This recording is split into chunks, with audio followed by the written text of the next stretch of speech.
Coucou la team, j'espère que vous allez bien. Bienvenue dans cette deuxième vidéo du marathon prep de Toulouse, novembre 2024. J'essaye de trouver un truc un petit peu punchy pour l'intro, mais vous voyez que ça marche pas. Bon, cette semaine, c'est une mini-semaine. Déjà, on change le jour de publication qui était normalement le samedi, on le passe au lundi. Ça me permet comme ça de vous raconter ma sortie du week-end, qui est toujours une sortie longue le dimanche, et de vous faire un bilan de la semaine complète le lundi en fin de journée. Et donc cette semaine c'était une mini semaine puisqu'on rentrait de Paris mercredi soir, et mercredi soir on est de suite allé à la box de CrossFit pour se retourner la tronche un petit peu sur des WOD qui étaient prévus en début de semaine, histoire de reprendre le rythme rapidement parce qu'on a très peu couru et beaucoup piétiné quand on était sur Paris. Par contre là vous remarquez quelque chose d'assez évident, c'est que si musculairement j'ai pas trop à me plaindre, d'un point de vue gainage et soutien abdominal, c'est vraiment pas ça. Dès que je fais un effort, je laisse partir mon ventre en avant, ce qui est manifestement un problème puisque ça veut dire que je n'ai pas suffisamment de gainage et de soutien abdominal. Les intestins poussent totalement.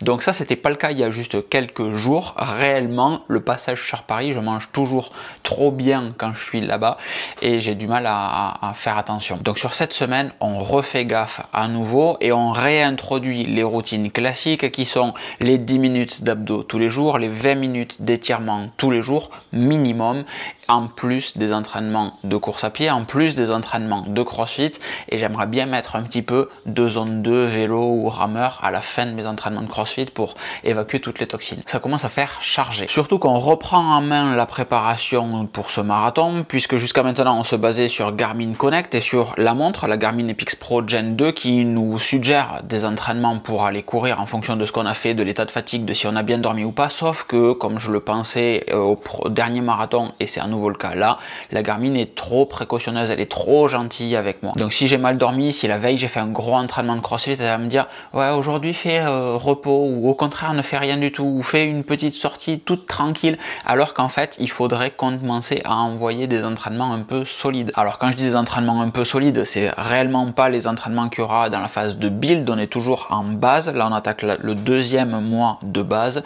L'idée c'est de rallonger des sorties, de mettre un petit peu plus de volume et de commencer à introduire la notion de vitesse. Donc ça sera des petits intervalles, mais des notions de vitesse pour dérouler un petit peu les jambes et pas juste faire de la base toujours à 6 minutes au kilomètre tout tranquillement. Donc ce soir notre mission avec Charlie, ça va être de configurer notre annual training plan. C'est ceci, l'annual training plan, c'est toutes les variations, tous les différents rythmes qu'on veut pour arriver là, juste ici, à l'objectif A de l'année, qui est le marathon de Toulouse. Donc vous le voyez peut-être ici en bas, on a différentes sections. Donc la race, la peak, c'est l'affûtage, build 1, build 2, base 1, 2, 3, et ensuite l'idée c'est de nous amener là-bas. Donc tout ce qui est intéressant là, c'est d'avoir le base 1, 2, 3 qui va nous permettre de faire davantage de fond, en gros d'avoir une grosse capacité pour supporter les futurs entraînements et pour supporter le marathon lui-même. Sur le build 1 et 2, l'idée ça va être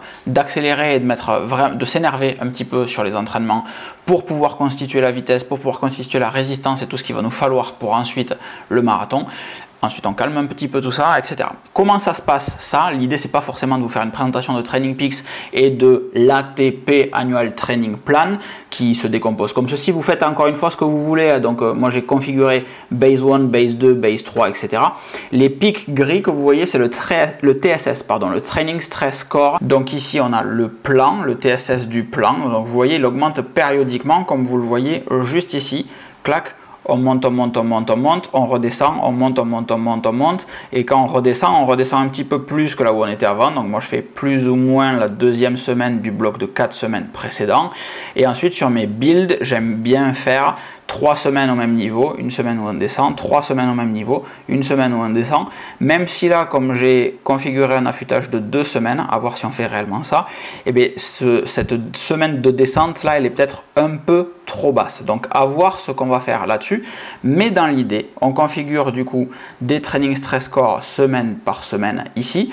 Et le jeu après, c'est de venir dans le calendrier Training Peaks ici et de venir configurer toutes nos semaines d'entraînement avec les différents training stress score qui conviennent. Donc sur chaque entraînement ici, on va avoir un training stress score qui va être calculé en fonction du type d'entraînement qu'on met en place, etc.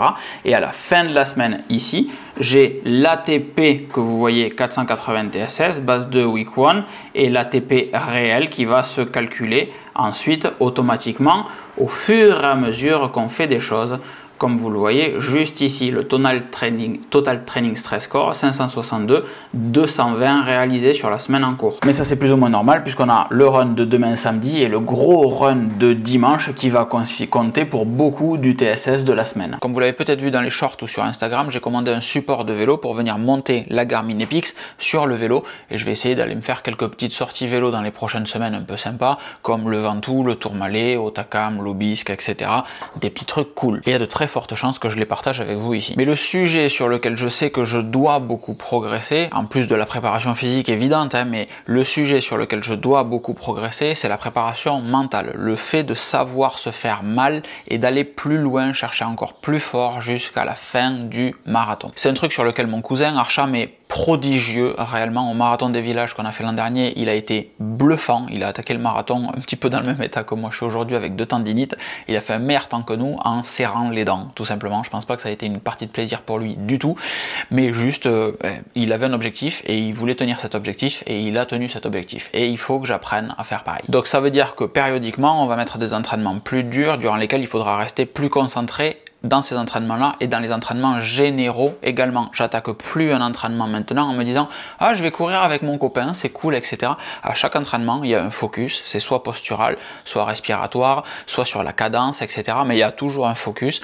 et j'essaye de rester concentré sur ce focus durant tout l'entraînement pour progresser. Si on fait juste que bouger, entre guillemets, il ne se passe rien, il n'y a pas de miracle. Il faut être concentré sur ce qu'on veut pour atteindre ses objectifs. De cette manière, on sent, on comprend comment son corps réagit, les points de limitation, les points de blocage, et à ces moments-là, on peut travailler sur ces points de limitation et ces points de blocage. Moi, par exemple, en ce moment, c'est les nouvelles chaussures que j'ai, mon TFL qui me fait toujours mal, et une notion de posture, réellement, les abdos, je vous en ai parlé tout à l'heure, mais une notion posturale. Donc les nouvelles chaussures, les Nimbus Gel 26 que je vous ai présenté la semaine dernière, j'ai quand même un petit peu du mal à m'y faire, elles sont vraiment trop cool, ces pompes, mais au bout d'un moment, quand je cours, j'ai des fourmis dans le pied gauche parce que je cours très médio-pied alors que sur les Clifton je courais vraiment sur l'avant, alors qu'elles sont pas plus prévues pour courir sur l'avant que ça, mais j'ai cours différemment par rapport à avant et j'ai tendance à me reposer davantage sur le gel de l'attaque talon, typiquement sur le semi-marathon d'hier, qui me permet de me reposer. Mais j'ai toujours beaucoup de fourmis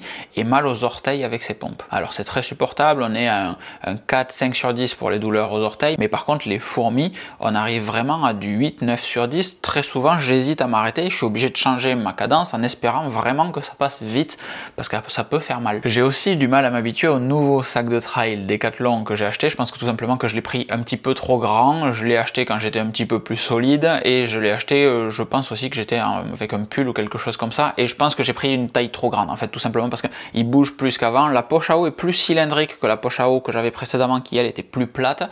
Donc pareil, je sens un truc dans le dos alors qu'avant je ne le sentais pas, mais ce sac bouge pas mal. Par contre, il y a des poches partout, etc. C'est un vrai kiff, donc il faut que je m'habitue, il n'y a pas de variable. Et durant le semi-marathon d'hier, ça c'est des trucs cons, hein. Vous vous demandez pourquoi j'ai fait un semi-marathon dans ma prépa, c'est tout simplement qu'en janvier, on s'est dit on fera un semi-marathon tous les mois. Je ne l'ai pas fait le mois dernier, je l'ai loupé, mais il y a le badge Strava à récupérer du semi-marathon tous les mois. Les badges auront ma peau un jour très clairement, donc il y a le semi-marathon tous les mois. C'était hier de faire un semi-marathon peinard et de voir ce que ça peut donner. Et ça permet de se challenger un petit peu, ça permet de se tester, c'est assez intéressant. Donc pareil, là d'un point de vue prépa mental, c'est cool de se dire allez, je vais faire un semi-marathon, même si je sais que ça va être dur. Réellement, je me suis fumé mon TFL encore une fois, donc il va y avoir beaucoup d'étirements, beaucoup de massages aujourd'hui et toute cette semaine pour rattraper la connerie que j'ai fait hier. Et durant ce semi-marathon, j'ai eu un gros coup de mou, je n'ai pas su l'expliquer sur le coup, et Ultra Human, du coup, avec le capteur de glycémie que j'ai ici, a su me remonter en l'analyse proactivement en me disant que c'était tout simplement une chute de glucose. Donc à partir du moment où j'ai commencé à me sentir pas bien, c'était parce que le sucre était, il y avait un point d'inflexion et ça commençait à descendre. Alors c'est très intéressant, je débute totalement dans la partie mesure de glucose. À partir du moment où ça commençait à descendre, pouf, il y a une vraie sensation de ah, je sens que ça descend réellement, c'est trop drôle, j'aurais absolument pas passé ça. Et en fait, c'est tout simplement que j'ai pas assez bu de la boisson isotonique que j'avais dans le sac. Je suis arrivé à la maison, il m'en restait encore, alors que j'aurais dû tout finir au bout d'1h30 parce qu'il commençait quand même à faire un petit peu chaud hier. Donc là, pareil, d'un point de vue alimentation, pas top, et ça permet d'apprendre des choses. J'ai pas non plus pris de gel, de sucre, quoi que ce soit, j'aurais pu en prendre durant le run, et là, pareil, ça permet d'apprendre des choses. Donc c'est nouveau pour moi, encore une fois, la partie glycémie, je l'ai jamais eu jusqu'à maintenant. Ultra Human me fait l'honneur et l'avantage de me sponsoriser pour cette prépa en me fournissant ces capteurs. Donc c'est génial, ça me permet d'apprendre des trucs en plus et d'avoir de la data supplémentaire pour comprendre un petit peu comment mon corps réagit. Quelles sont les prochaines étapes maintenant? En tant que bon ingénieur, c'est quand même intéressant d'avoir des objectifs SMART et de faire des réunions avec vous, comme celle-ci, qui soient orientées. Je fais le bilan, on en tire les conclusions, on fixe des objectifs court, moyen, long terme. Le long terme, on l'a tous. Les objectifs court terme, c'est de continuer à travailler sur la posture et sur la manière de courir et sur le ressenti ainsi que la motivation entre guillemets, mais la discipline plus durant les courses à pied avec la prépa mentale pour faire en sorte, elle est longue cette phrase, hein, pour faire en sorte que j'ai plus mes problèmes de TFL ou mes problèmes de pied quand je cours. Ça c'est quand je cours. Ensuite, il y a réellement toute la partie abdos, étirement, massage du TFL qui est super importante, c'est la priorité en vrai de cette semaine, de récupérer là où j'étais avant de monter à Paris, donc d'avoir à nouveau un bon gainage. Si je peux en avoir un meilleur, c'est quand même toujours bien, mais d'étirer, de masser, de faire du foam roller sur mon TFL, mes cuisses, etc. pour détendre ses cuisses, tout en faisant en même temps un renforcement musculaire de tout ce qui va être fessier, quadriceps, et il m'en manque pour justement venir stabiliser mon bassin quand je vais courir pour éviter de mettre trop de contraintes sur les petits muscles qui me font mal. Parce que pendant une semaine, il n'y a pas eu de renforcement non plus. Et réellement, je me suis senti beaucoup plus solide, beaucoup plus gainé quand je courais, d'avoir fait des squats, d'avoir fait des fentes, d'avoir renforcé tout ce qui était fessier et quadriceps. C'était vraiment réellement bénéfique. En 1 à 2 semaines à peine, ça a été une révolution pour moi, une révélation plus qu'une révolution. Ensuite, on a le plan d'entraînement qu'on a créé qui se met en place gentiment. Donc aujourd'hui, c'est uniquement du crossfit, mais ça va pas faire mal. D'ailleurs, l'entraînement est déjà terminé et vous pouvez aller le voir sur Strava. C'était des gros deadlifts, aller chercher un maxi en deadlift. Ensuite, il y avait beaucoup de squats, de front, etc. Donc pile ce qu'il me fallait. Et tout le reste de la semaine, je crois que demain on a un easy run, mercredi on a des petits intervalles sympas, etc., etc. Dimanche qui arrive, il y a une compète de kayak and run, un truc totalement improbable à Toulouse. Je vous invite à taper ça dans Google si vous êtes dans le coin et à venir nous voir. Je la fais avec Sylvain, c'est un binôme, 7 km de run, 7 km de kayak, 1 km de run, et j'aimerais qu'on s'en sorte vraiment bien parce que Sylvain a une machine en kayak et moi j'espère que je m'entraîne suffisamment en course à pied. Mais le vrai gros sujet, c'est le 14 juillet. Alors vous l'avez peut-être vu sur le groupe Strava, pas sur mon compte Strava, mais sur le groupe Strava. Le 14 juillet, on fait un ultra-marathon autour de Toulouse. 55 km autour de Toulouse. La trace est sur le groupe Strava. Je vais peut-être la modifier un petit peu, etc. Mais 2 choses, venez nous voir, que ce soit en courant ou en vélo. Mais venez sur le parcours. Si vous êtes par là, ça va durer la journée. Réellement, il y en a pour un gros moment. On va pas faire 55 d'un coup. On va peut-être découper en 10 km, etc. L'idée, c'est juste de finir la boucle, peu importe le rythme, peu importe si on marche, etc. L'idée, c'est juste de faire ces 55 peinards. Donc, venez courir avec nous, même si c'est 1 km, ça nous fera super plaisir parce qu'on va se taper 55 bornes en course à pied et que ça va être très long et épuisant. Donc je le dis, je le répète, si vous êtes sur Toulouse ou environ, venez faire un saut, venez nous encourager, venez nous faire un coucou, venez nous suivre en vélo si vous voulez, venez trottiner un petit peu avec nous.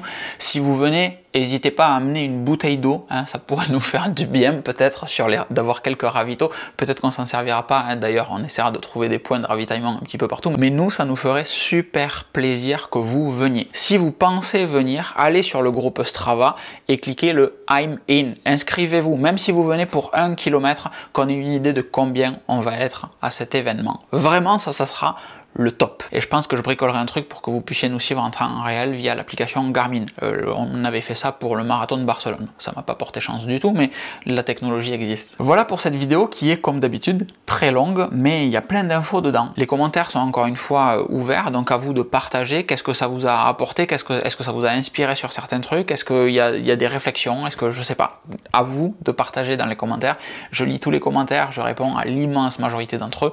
Et ce contenu, je le fais pour vous. C'est pas pour m'écouter parler devant une caméra. C'est réellement parce que je pense que ça peut être intéressant qu'on crée cette communauté ensemble de course à pied, de gens qui cherchent un petit peu des solutions pour faire des marathons sympas. Voilà. Et c'est aussi très très fun. Donc vraiment, je compte sur vous pour venir nous voir, pour participer aux commentaires, pour partager ces vidéos à des personnes qu'elles peuvent intéresser. Réellement, tout ça, ce serait très cool. Je vous fais des grosses bises. Je vous souhaite une excellente fin de journée et je vous dis à très vite. Ciao, ciao.